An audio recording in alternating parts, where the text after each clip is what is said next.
I'm very happy to have this opportunity. One of the silver linings of the pandemic has been the ability for us to reach out to audiences across the world. And I'll tell you a bit about what we've been doing there. And I know that Edward, you attended a talk that I gave for B'nai B'rith at the end of 2021. So it's always a pleasure to introduce the National Library to new faces. And most of you are new faces.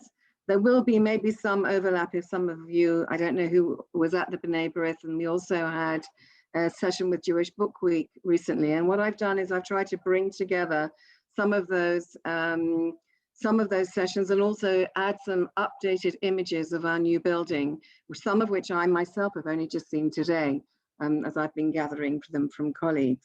So I'd like to divide my talk this evening into two parts: to introduce you to the library, to give a brief look back at our history, to zoom into some of our treasures, and to give you an overview of the renewal program, which is much broader than just the building, which is obviously the center.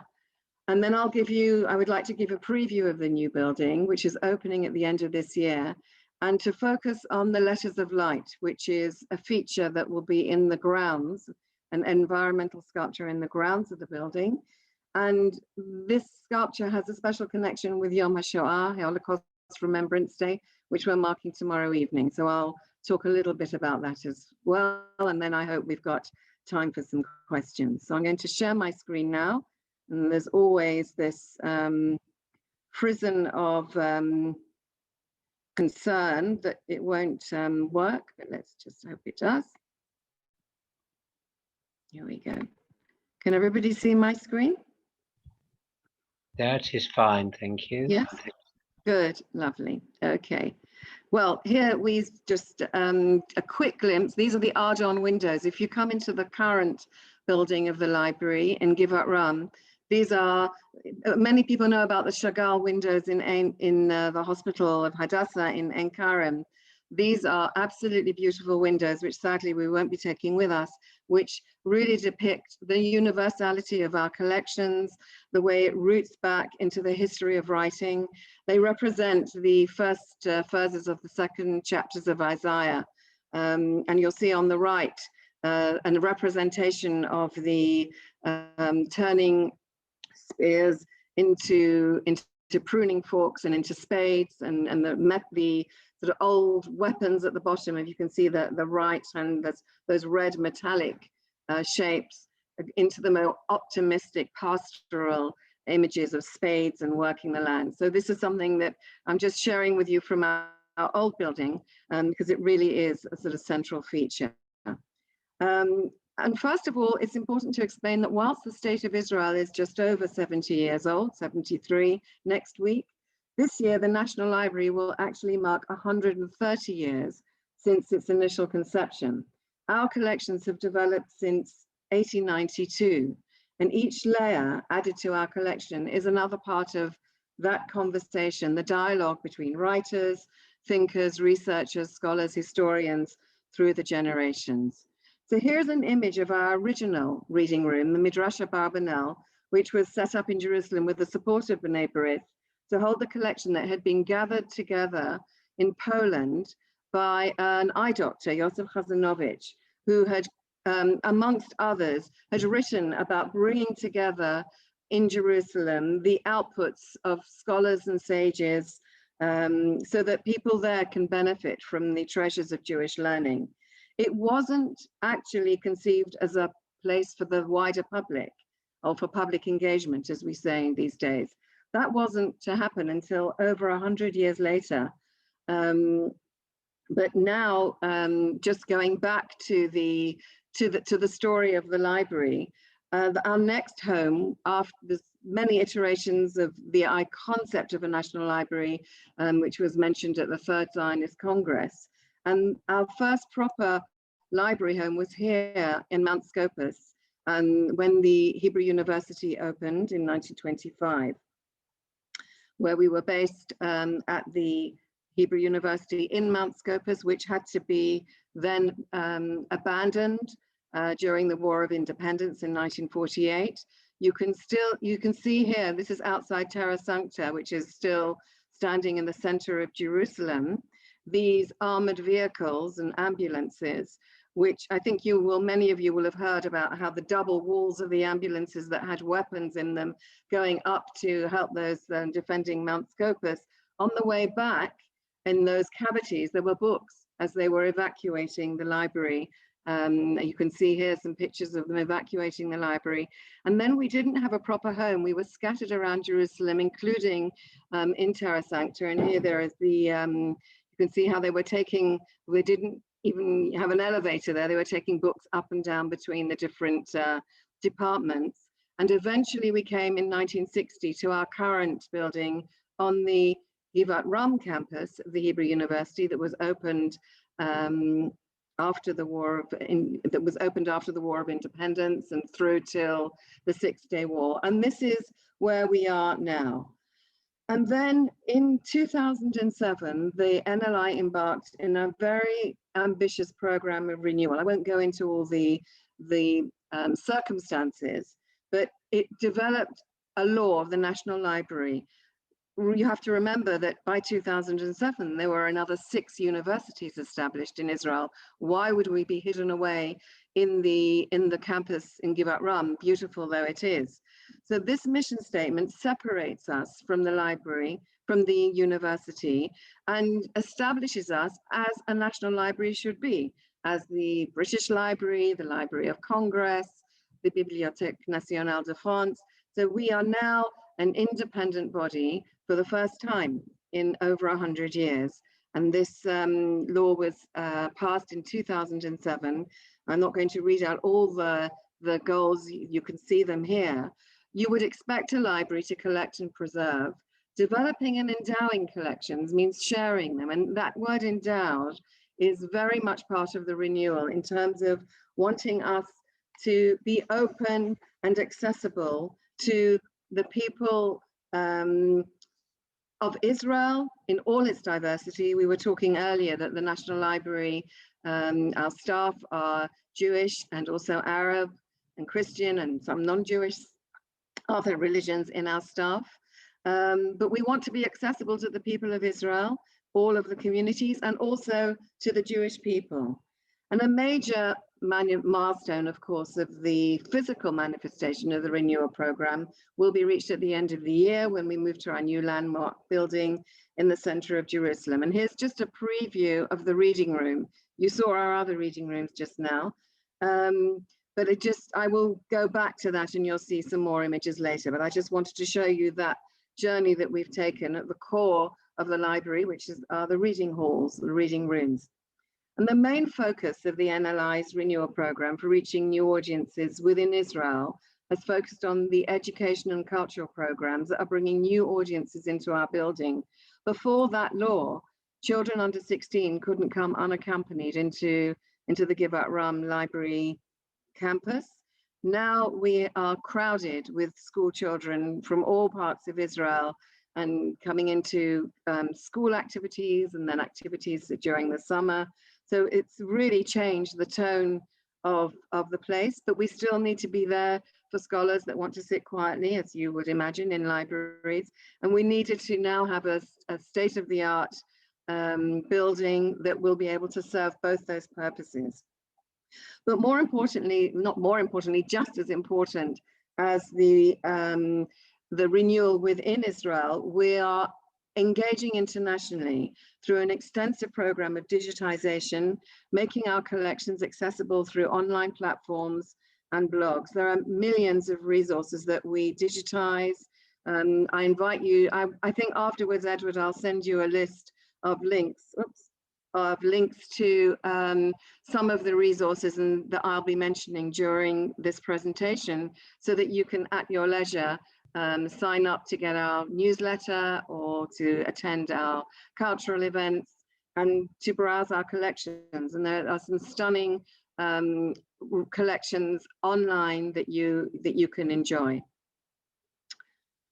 In fact, the shorthand for here is just another slide showing the blog, the homepage of the blogs, the librarians, where we post nearly every day some fantastic stories relating to Jewish history, and all of them root back to items in our collections. The shorthand for our international mission is that we aim to become the library of the Jewish people, which is a hugely ambitious undertaking. And in fact, it would be possible to say that we are the library of the Jewish people in terms of the extent and the breadth of our collections over time and space. These date from the 10th century to today, and perhaps even more importantly, they literally come from all corners of the world. So our core collections are divided into 4 sections. We're actually, I think, one of the only national libraries that has a published collection policy. I'm going to start with the second one. The Judaica collection is the largest collection of Judaica.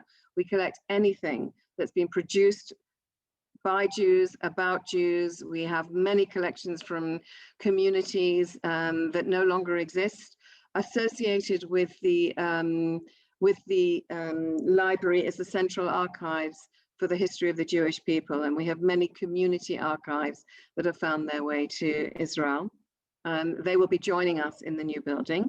So there's the Judaica collection, there's the Israel collection, as you would expect. We have collections which relate to the history of Zionism and many of the institutions in Israel, and many archives, personal archives of leading Israeli figures. We are not the Zionist archive, we're not the central official archive of the State of Israel, but we have a very rich archive collection. Islam in the Middle East collection is extremely important. It roots us where we are, where we're situated in the Middle East. It's also increasingly respected by scholars of Arab literature, particularly as many collections in, say, Syria and Iraq are now very difficult to reach and to use. So we have many people coming to use the Islam collection. We also have digitized Arab newspapers. I'll talk about our other sort of fallbacks apart from books in a moment, which are used and accessed by millions of Arabs around the world. And recently we, with the rapprochement, when the opening of diplomatic and commercial relations with the UAE, we've even had a visit already from the archives of the United Arab Emirates at our library building in Jerusalem, which was a fantastic occasion for us. And then we have the humanities collection, which underpins these other collections. It's not as broad in terms of everything to do with humanities as you might find in the British Library, but we have many important collections within that underpin, as I said, providing more context in terms of history, religion, philosophy, and theology. So those are our core collections, and they're not just books. Obviously, you would expect to see books in the library, but I'm not going to expect you to learn these by heart, but we have many, many different formats. We have manuscripts, photographs, music, newspapers, archives, beautiful maps. So all of those are part of the sort of rich tapestry and the rich mosaic of what we contain, representing the richness of Jewish life and these Jewish cultural treasures and learning. And here's just a picture of my favorite room. It's the map room, which I don't think the maps are going to be housed in as beautiful a space as they are now. This is a room that we use to bring visitors, and we do a lot of filming in there. And that is Ayelet Rubin showing maps to a group that we brought from Europe. We do a lot of work training people outside Israel who are working with Jewish heritage collections and whom we support and advise. I thought it would be a good idea to focus on one particular book that we've all been looking at recently. I know that Pesach is over, but I hope that you still remember Seder. That wasn't so long ago. And just before Pesach, we had an online event with a presentation from Dr. Yoel Finkelman, our Judaica curator. And what I thought was that I took some examples from that presentation because it really shows how our collections reflect the story of the Jewish people across the world right up to present day. There was a very interesting book published recently by Joshua Teplitsky, Prince of Press, about a book collector, a very, very well-known book collector in Prague. And he talks about the thin boundaries between books as objects and the social worlds that create them. And I think that's really evident in the items that I'm going to show you. Here you can see a manuscript. As you, I'm sure, know, before we had printed books, people had to produce manuscripts. You had to have a lot of resources and a lot of money in order to commission a manuscript. Often it would be just the more privileged and high-end people that would have the means in order to produce them. So here is a manuscript from which is actually a mahzor, where often the Haggadah was embedded. This is in the Roman tradition from the 16th century. And here is another manuscript, which is actually from the Cairo Genitza. This is not in our collection. We do have items from the Cairo Genitza, but what's really interesting about this is that it's recycling, because on one side is the Halach Ma'anya Manishtana in Judeo-Arabic, and on the other side is some letter about some communal argument and some uprising of cobblers in Alexandria in the late 11th century, which is fascinating. I suppose if they were maybe a bit bored during the Seder, they could turn over this little piece and read about something else. But it's just, you know, it's really is a window into, you know, the sort of social history of those times when people were sitting down and celebrating Pesach. And here is a much more dull looking book. It's the first printed Haggadah ever. I don't know if you're noticing here, it's from Guadalajara in Spain, and the date is 1482. It's merely 10 years before the expulsion from Spain. And you could see this is the beginning of printing. They didn't have the technology to create fancy fonts and illustrations. They didn't even have page numbers, and they didn't have frontispieces. So this book just starts with the Haggadah, and here is a picture of that. And here, only about 150 years later, even less, you can see how printing has changed. Venice became the center of Jewish printing. And here is the first example of Ladino in a Passover Haggadah. This is the very famous Venice Haggadah from 1609. And here is just a very interesting example, not very grand or fancy. It's a Haggadah from Pune in India, which we're very proud to have, with both Hebrew and Marathi texts in there. And that's you know, relatively recent, 1874. And here is one that you might not expect. There are many, many Haggadah. And I have to say, I should have said this maybe at the start, that the Haggadah is the most frequently produced and published book in the Hebrew bookshelf. Far more copies of the Haggadah have been produced in all the beautiful, rich array of different themes and images and historical contexts, more than the Hebrew Bible.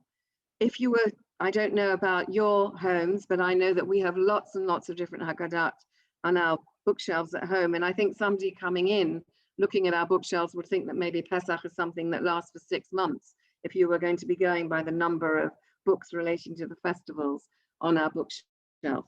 So there are many different commercial publications of the Haggadah, and this one is Maxwell House Coffee. I love that it says here, good to the last drop, kosher for Pesach, for Passover. And here we are back at a manuscript. There must have been a reason why they weren't going to print this book, and it could have been something which was more homemade. So it's 1902, it's the Baghdad manuscript Haggadah, also with Judeo-Arabic in there. And there's something very naive and lovely about the way this has been put together with the order of the Seder. And here is a Haggadah from 100 years ago. There were many different versions of the Haggadah, not in the way that they were presented, but also changes to the words and the text. Especially at the beginning of the times of the kibbutz, then there have always been different versions, not just through the Reform movement, but in Israel there are many versions of the Haggadah that are created for different communities. And I thought this is a little bit chilling, thinking 100 years ago exactly. This Haggadah was produced in 1922. Now here we are in 2022, thinking about the impact that Russia and those in Moscow leading them have on what's happening in the world. The wish L'Shana Haba Yerushalayim, next year in Jerusalem, was adapted in this Haggadah. This year, revolution here. This is 1922, a few years after the Russian Revolution. Next year, revolution worldwide. Well, it didn't quite happen that way. But this is a very interesting example, and led to the next example, because here is a manuscript, and it's a manuscript in a place where you are not allowed to print Hebrew books. So needs must, in the Jews in Tashkent and Uzbekistan had to produce their own Haggadah. In the library, we've got many small books that look like innocuous exercise books, and inside are written by hand prayer books. They are books that were kept by the Jewish communities in the Soviet Union who needed to find ways to hide the Jewish content in their lives and to celebrate in secret, a bit like the conversos back after the expulsion from Spain. And here we have a Haggadah that was, very beautifully created with felt tips. I also remember being astonished. It was when I was very newly at the library. I joined the library in 2014, of a contact who had originally come. Her family came from Azerbaijan, and she produced her grandparents' ketuvah, which, we have many ketuvot in our collection. I don't know, because I don't know if you can see what I'm holding up. I'm holding up a yellow pad. This ketuvah was just handwritten on a yellow pad. Her grandfather was very, very senior in the Soviet military, and he couldn't be seen publicly to be having a Jewish wedding. And they had a wedding hidden in a basement in Baku, in Azerbaijan, and quickly wrote the ketuvah on this piece of yellow scrap notebook. So it just, all of those are loaded with meaning and context. They all contribute to the Jewish story. And what we're doing is we're continuing to add pieces of the story, as what is happening in the Jewish world today will be valuable materials for the historians and researchers of tomorrow, because our resources are always going to be reinterpreted by scholars over the years, and they in themselves will create new dialogues, new materials that will enrich that dialogue. And in order to document what's happening now, we've launched the Jewish European Ephemera Collection. Ephemera, I don't know if you're familiar with the term, it's a library term for transient printed materials. I'm saying printed at the moment. We also now collect digital materials, digital ephemera, which are not necessarily consciously printed for posterity. It might be a leaflet, it might be a poster, an invitation, a ticket for something, a menu. You don't expect these to last forever, but they give a hugely rich view and window into current life. And here we have three wonderful examples. We launched, I'll talk about it in a moment, we launched a special collection drive for the COVID pandemic and looking at how it affected Jewish life. But we have some very old and fascinating items in our collection of ephemera, which today are exactly informing scholars. We've got, hello Elaine, my sister-in-law, I can just see, is just about to join us. We've got a beautiful poster from Cordova from 1935. I don't know if you can see clearly. Can any of you see what it's celebrating? Why would a bullfight be part of a Jewish collection? I don't know if any of you can hear or see. This is celebrating the 800th anniversary of the famous, the birth of the famous Cordovan philosopher Maimonides, of course, the Rambam. Yes. Sorry? Yes, I've been there, so I remember it well. Right. And this was a fantastic event. We've actually discovered a wonderful article written in the 50s of somebody who was there. It was just before the Spanish Civil War, just before Europe changed forever, actually. And this is it's one of my favorite pieces. And then we have a sort of a Jewish identity, Ich bin Jude from Germany, which is very poignant, sort of quite recent. And then just 2 years ago, It seems hard to believe that 2 years ago we were just grappling with how to celebrate Pesach during the pandemic. And this was a quarantine Seder. So we just have, we've collected thousands of items physically, but even more actually digitally. And again, I'll send as part of the list to those of you that are interested. We are still collecting digital items. Invitations to events like the one that we're at now would be stored and catalogued on our website, but for people to be able to research and find them in years to come. And here is the flyer that we put out for collecting the ephemera around COVID, and we got some very interesting items from the UK. But this is just the flower that we put out in different languages. I'm just going to drill down into another very interesting piece because I just thought you're Londoners. We have the statement of expenditure for the Lord Mayor's parade for the first Jewish Lord Mayor, the Right Honourable David Solomon, in London in 1855. And I don't know if any of you are accountants, but there are some fantastic items here of costs. I'm sure many of you have hopefully made smachot, and you can see here that the wine came to £352, but they were still charged 5 shillings and 8 pence for a sample bottle of Madeira. You can see that here. And here's just incredible detail. The books actually balance. I'm not even going to go into that much detail. And you can see here the kinds of things that they were putting into this event, including removing statues that must have been in the way of the procession. And for reasons that I'm not sure, the statue of Timon, I've no idea what that is, was cheaper than removing a statue of Griselda. There are many very random and rather quirky things here. Perfumery, female attendants, the charwomen, 17 days at 3 shillings. I think hopefully they get more than that now. 4 men on the roof of Guildhall, and the band of the Coldstream Guards. So I'm just sort of showing you that as a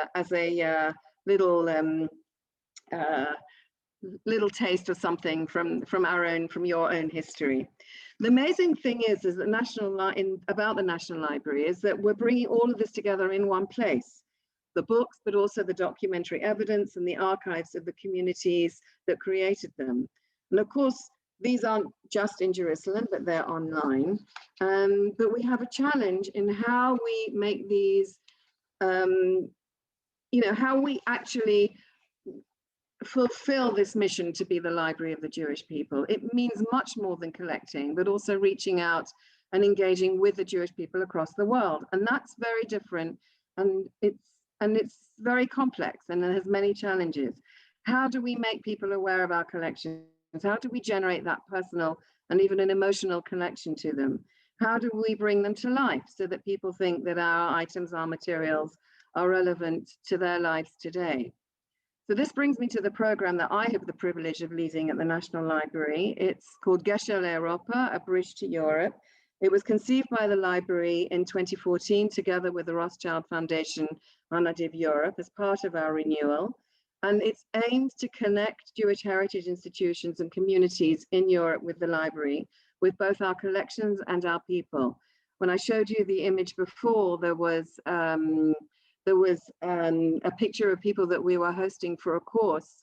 Our course is called At the Source. We do a lot of training for people who are working with Jewish collections and themselves may not have the background to understand them, even if they are professional librarians and archivists. So the people and the expertise in the library is a very important resource and asset alongside our collections. So through Gesher, we've developed many different ways to tell the Jewish story. We use the collections, work with partners on the ground, with tour guides and with cultural bodies. And we know that what turns a story into a genuine learning experience, and not just a tale of folklore, is to add an authentic archival materials to show that the story with which we're engaging the listener is actually rooted in real history and real people.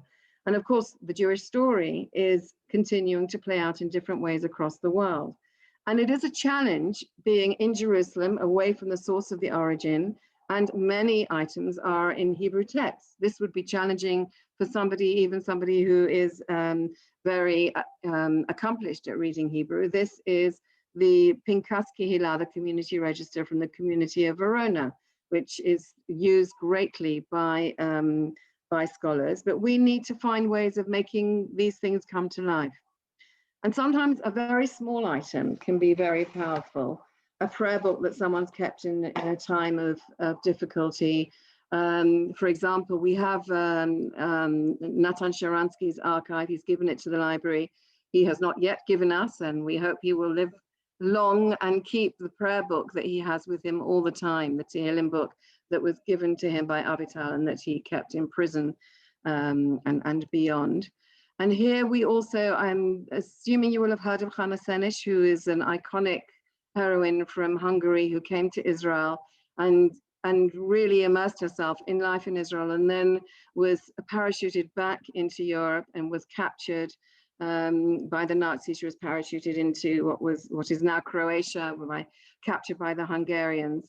And we had a few items of hers, and her family only in the last year gave us all of her collection, which is immensely moving. And here is something which speaks volumes. This is the note that was found in her clothes after she was executed. This is her note to her mother, which I'll just give you a few seconds to read that.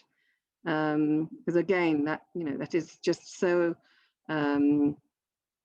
resonant and powerful when you're trying to teach history to young people. And here we have some pictures of a young woman who was enjoying life in Israel. She was a fantastic writer, extremely talented. We've recently launched a new flagship program for Bar Bat Mitzvah children, Writing My Chapter, which takes 12 and 13-year-olds through a series of 12 interactive chapters, culminating in the 13th, which we ask them to write themselves.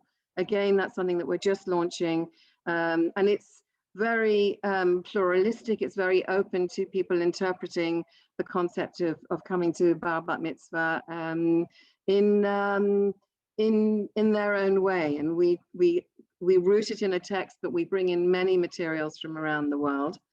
And we also have put together resources. If this was a session for educators, then I think I'd be going into more detail for this. But we have many primary resources that we've, if a teacher wants to do a session on Yom HaAtzmaut or Jerusalem, even in Israel, if they went into the main catalog, it would be impossible. There'd be thousands of results just from one search. But what we've done is we've packaged many of these resources thematically according to the festivals, to different characters and figures in Israeli history and Israel itself, bringing history to life, bringing culture to life. And we have a whole range of resources. Just today we had a meeting with Pages in London. We've been working with them on the curriculum, the history curriculum that they're just launching in Jewish schools in the UK. And here's just some more images of our education resources. And again, as I said before, one of the silver linings is that we've been able to reach out through the pandemic to thousands of people through our virtual reading room. And this is just an image actually from my screenshot of some of the events that we have had recently. And again, I'll send a link to these. You're welcome to join these events. We've done some in partnership with other organizations. We've been working with Jewish Book Week online for the last 2 years. And these are, well worth delving into. We also have a partnership with the European Day of Jewish Culture. We've created exhibitions that are thematic for the subject of each European Day. I know that B'nai B'rith are the partners for the European Day in the UK, but there are dozens of places around Europe that are putting on wonderful events it's not exactly a day, it's sort of more like a month or a season starting in September. So here's just some examples of what we've been doing. The last year in 2021, the theme was dialogue, and we created a whole sort of exhibition on interpreting dialogue in different ways. And here's just a little window into what we did, dialogue between cultures. There's a quote from Jonathan Sachs, the late Jonathan Sachs. Society is a conversation scored for many voices. This year, the theme is renewal, and we'll be working with partners in Europe on how we relate to that. We were sort of keen to think of something that would help bring to life what's happening in Jerusalem with the renewal of the library, and I'll move to the new building. We've also been putting on resources for older adult learners. We've got a series of films, a look at the Jewish year. We produced one for Pesach recently, and we're now working on Shavuot. We're looking for ways that we can add meaning to the many, many wonderful learning initiatives for Jewish communities, particularly since the pandemic. Anyway, I promised that I would give you a glimpse of our new building, and here's an architect's impression. And you will see that the dream is becoming a reality. This will be much more than a library, but a stunning Jewish cultural center and venue. And it's in a very significant prime location next to the Knesset and the Israel Museum. You can see the Givat Ram campus here on the left, which is where we are now. And this small slither here right in the heart of Jerusalem. And here's a section. Edward, you were talking about looking at the building that just sprung up. Well, most of it is actually below ground.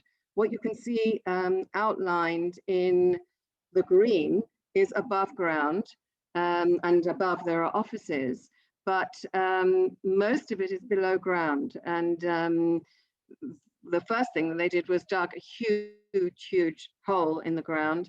We've got many innovative systems in place, including an automatic stack where books will be automatically retrieved from the stores. It's also a very green building with some new innovative ways of keeping the temperature regulated. And there will be lots of information in the new building, not just about our collections, but also about the building itself. And here you can see that it really has taken shape. You can see there the Knesset in the background, and here is the building. It's actually developed even more. I'll show you a few more up-to-date pictures later on. This will be the foyer as you come in. And here is the foyer as you come in. Here it is actually. Hope you've got good imagination to see how that relates to the picture that I just showed you. The reading rooms that I showed earlier on. There you go.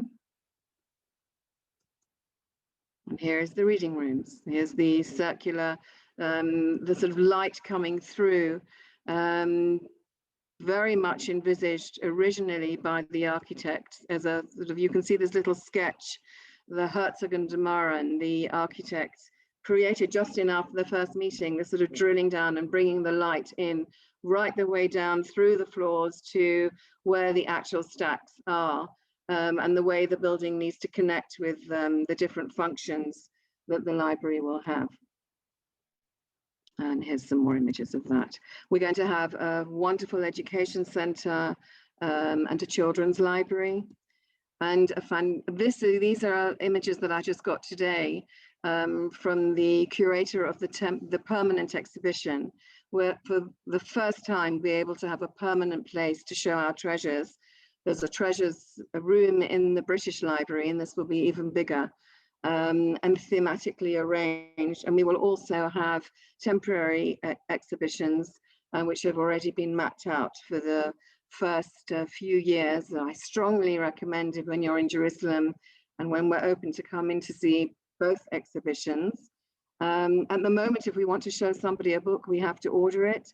We have to get it checked by the conservation team, and then it has to be put into a climate controlled room. So this is an absolute game changer for us, and it will be very cutting edge. You might be wondering what these shapes are. Those are the shapes. I don't know if you noticed on the facade, they're these cutout shapes. on the outside of the building, which are sort of very thematic of all of the design and relate to sort of very early sort of proto-Sinaic sort of shapes of writing. That's the idea behind them. And we're going to have a very cutting edge way of showing archives where you'll be able to stand around this huge table. And this was made especially, as far as I know, this hasn't been done before, and order the archive, and you'll be able to have them brought towards you so that you can view them. This one is just an image. We will be also rotating the materials. This is a template for displaying some of our collections. Obviously, we can't show everything with the millions of items. This is Yeshaya, just showing you how, for example, Yeshayahu Leibovitz's archive would be displayed. And here's a sort of general view of the building. And you can see just through that skylight, just sort of adjoining. When I went to see the building a couple of months ago, whereas now I can go to work and sit in my office and leave and not actually ever see the books on the shelves in the reading room, from nearly every part of the library, you'll be able to look down into those circular reading halls. We're going to be having a beautiful auditorium, which will be open to the outside. And here it is. Here's the actual auditorium. So I hope this is an inspiration to you, because it really is, I think, the most exciting Jewish cultural project going on in the world. And we look forward to welcoming you all there. We know that for many people, a trip to Israel isn't so easy, and especially, I mean, maybe from the UK, but from many other parts of the world. So we are committed to continuing with all our virtual programming and projects that, as some of those examples, as I showed you, that take our collections to audiences in Europe. I wanted to sort of maybe go sideways now and talk about the Letters of Light. I don't know if any of you attended the session that we had at Jewish Book Week, but we zoomed in. We were very privileged to have Yigal Zalmona, who is the artistic advisor to the library, Rachel Elior, who is a scholar, and Michael Ullman himself, the artist. And that is going to be, as they call it, the Stonehenge of Jerusalem. And it is literally just in the last few weeks it has sort of come to fruition. So I'm giving you a real sort of update in real time almost of where that stands. But first, given that tomorrow night is Yom HaShoah, if you look at the top left, you can you see people looking at down into some sort of lighted square. I don't know if any of you can guess what that is. No? I can't see anybody, so I'm assuming you're listening. This is the site of the book burning in 1933 in Babelplatz. It's now called Babelplatz, was Opernplatz in Berlin. This is the note. It is not in our collection. This is the note put out by the Students' Union calling for the action against the un-German spirit. Here you can see this dreadful poster. It's just unbelievable to think that students and people who are supposed to be immersed in learning are being called to burn books. And here is the frightening and chilling images of this terrible event, which was of course replicated across Germany, where they think just on that night there were 25,000 books burned, incited by Goebbels. And here's a text from the speech that he made. The future German man will not just be a man of books, but of character. You do well in this midnight hour to commit to the flames. I mean, it's hard to imagine the smell and the feelings and the noise of such a dreadful event. And here we are back. You can see here, right in the center, right where that book burning took place, is the hidden library. This is a work by Michael Ullman, a renowned Israeli artist who created this piece to commemorate the act of the burning of the books. It's not something that's easily seen. You can see here children crouching to actually have a look at it. And this is what's inside. It's a cold fluorescent light. You can't actually go into the chamber. It's just these empty bookshelves, which speak volumes, excuse the pun. And it's an extremely powerful piece. So Micha, he has created many environmental pieces. There are works of his also in the Israel Museum, but it's this sort of idea of one place and going down into the ground. And this is sort of I chose this picture because it really is resonant of this terrible image, which is the roof of a gas chamber, and here is the opening in which the cyclone was put. So there's many sort of layers of meaning into this very specific artwork. And I'm now going to actually go out of my presentation. I'm going to show you a short film that we did for Jewish Book Week. So I apologize, it wasn't made especially for this event. We did that film because just before Jewish Book Week, where we were presenting an event on Letters of Light, they were starting to put up the letters in Jerusalem. So we had a little film that I made together with Micha. And I'm going to show it to you now, and then I'll show you an update on the actual where it stands even since the film was made. Here we go. Here, right by the Knesset and the Shrine of the Book in Jerusalem, the new National Library of Israel is being built, a home for the books of the people of the book. The iconic building, designed by renowned architects Herzog and de Meuron, is surrounded by beautiful landscape gardens, whose stunning focal point is Micha Ullmann's symbolic environmental work of art, Letters of Light. This unique artwork, set upon a circular plaza of 600 square meters, is based on 22 Hebrew letters carved out of natural stone, enabling the sunlight to pass through and create letters of light, a play of light and shadow, changing with the angle of the sun throughout the seasons and the hours of the day, and symbolizing the interdependence between nature and man. העבודה הזו, אותיות האור, בנוי מבחינתי כפסל שני חומרים מאבן וחומר הבנייה ומאוויר. האותיות הן אותיות של אוויר. זה בעצם כל השפות, כי האוויר הוא בעצם החומר שאיתו מדברים בכל השפות, אפשר לומר, אפילו לא רק בני אדם. In a fortunate coincidence, during Jewish Book Week, where we will be featuring a session about the Letters of Light, the letters themselves, drawn by the artists and carved out of stone over 18 months, are being guided into place by Micha Ullmann himself. האבנים חיפשנו במשך שנה בכל מיני מחצבות שנשארו. היה לי ברור שאני רוצה להשתמש באבן מקומית, ואם אפשר באבן מדברית. זו אבן של מצפה רמון. ומעניין שבעברית כבר המילה מדבר היא מאותו שורש של דיבור. כן.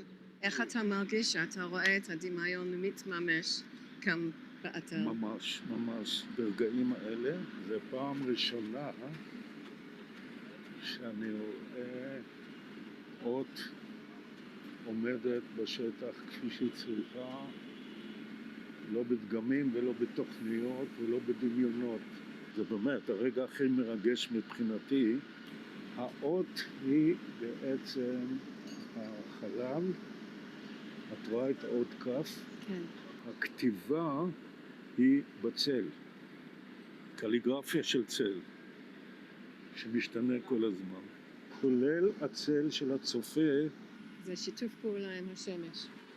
כל צופה מוזמן להשתתף בכתיבה בצל על הרחבה עם הצל שלו, אם הוא מגלה שהוא בעצם חלק מן הכתיבה, הציור שמתרחש ברחבה. מיכה, שיהיה לחיים ובהצלחה לכל הפרויקט.